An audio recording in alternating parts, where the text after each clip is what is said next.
মামা ভোট কাকে দিবি ঠিক করছিস কিছু? না রে, এখনো ভাবি নাই, পরে ভাববো। কবে ভাববি? রাখ তো, কালকে ভাববো নে, দুইজন একসাথে ভাববো। দেখ কি কস, কালকে তো নির্বাচন।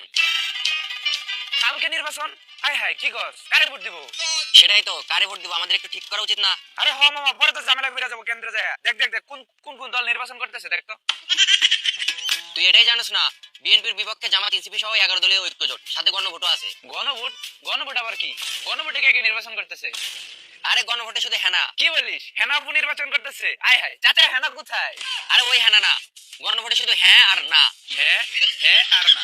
হ্যাঁ, কিরে তোরা কি নিয়ে আলোচনা করতেছিস? ভোট নিয়ে আলোচনা করতেছি, কাকে ভোট দিব। কাকে ভোট দিবি? আবার যারা যোগ্য প্রার্থী তাদেরকে ভোট দিবি? Hello chat GPT. আরে জেমিনাইকে জিজ্ঞেস কর। হ্যালো জেমিনাই, জামাত জোট আর বিএনপির মধ্যে কে বেশি যোগ্য? আরে জামাত ভালো, জামাত জোটকে দিস ভোট দিলে। এই জামাত জোট ভালো, এটা তুই কেমনে বুঝলি? পুরানো পত্রিকা ঘেটে দেখ, বিএনপির হাজার হাজার দুর্নীতির ইতিহাস পাবি, বাট জামাতের একটা সিঙ্গেল দুর্নীতির ইতিহাস পাবি না। মামা তুই ঠিক বলছস, জামাতের এখন পর্যন্ত দুর্নীতির কোনো ইতিহাস নাই, কারণ জামাত এখনো একবারও ক্ষমতায় যেতে পারেনি। ক্ষমতায় যায় না, এইবার ক্ষমতায় যাবে। হ্যাঁ, জামাত প্রথমবারের মতো ক্ষমতায় যাবে আর প্রথমবারের মতো দুর্নীতির খেলায় নাম লেখাবে। চল একটা কয়েন টস দেই, এক পাশে থাকবে জামাত জোট, আরেক পাশে বিএনপি, যেটা উঠবে আমরা সেটাতেই ভোট দিব। মামা এটাই করা উচিত, কারণ যারা ক্ষমতায় যাবে ওরাই দুর্নীতি করবে, সুতরাং ভোট নিয়ে তো বাবার কি আছে। না রে মামা, ভোট খুব গুরুত্বপূর্ণ জিনিস। দেশে এখনো কিন্তু ভালো দল আছে, চোখ কান খোলা রাখতে হবে। ধানের শীষে চাইলে ভোটটা দিতে পারিস। দেখ দেখ রেজওয়ান, আর আমি জামাতের পক্ষে ভোট চাইলে তো জালাল হয়ে যায় আমি তখন। মামা তুই থাম, আমি বলি শোন, রাজনৈতিক দল আর আমার কপাল দুইটা একই জিনিস। এরা সব সময় খারাপ থাকবে, ভালো হওয়ার কোনো চান্স নাই, সম্ভাবনাও নাই।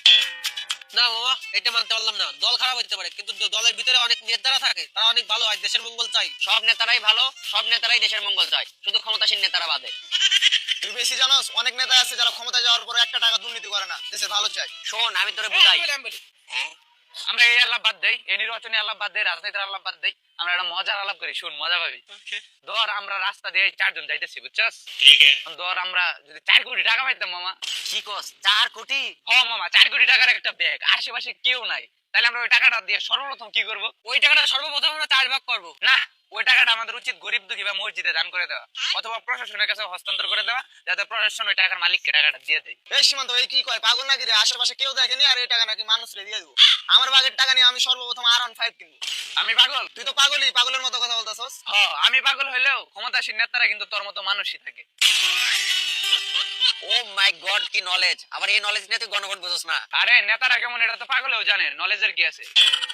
আচ্ছা, রাজনৈতিক দল আর নেতারা যদি ভালোই না হয়, তাহলে জনগণ তাদের নির্বাচিত করে ক্ষমতায় বসায় কেন? আচ্ছা এবার আমি বলি, শোন, ধর তোর পিছন দিয়ে যদি একসাথে অনেকগুলো বাস একসাথে ভরে, তাহলে তুই বেশি ব্যথা পাবি, নাকি আলাদাভাবে যদি একটা বাস পিছন দিয়ে ভরে তাহলে তুই বেশি ব্যথা পাবি? একটা মাস দিলে এবার বুঝ, দেশের রাজনৈতিক দল কিন্তু অনেকগুলা, আবার সবগুলা দলই চাই দেশের পিছনে বাস দিতে। এখন সবগুলা দলের যেন বাস আমরা একসাথে খেতে না পারি, এজন্য আমরা নির্বাচিত করি একটা দলকে, যেন একটা দল আমাদের বাস দেয় আর আমাদের কষ্টটা যেন একটু কম হয়। বুঝছস মামা, এখন বুঝছস কি কাহিনী? এই মামা, তোরা কি নিয়ে আলোচনা করছিস রে? নির্বাচন নিয়ে কথা বলতেছি, ভোট কাকে দিব। ভোট? নির্বাচন? কিসের ভোট, কিসের নির্বাচন? এই বেটা, জাতীয় সংসদ নির্বাচন আর গণভোট। কি বলিস, দেশের নির্বাচন হইতেছে?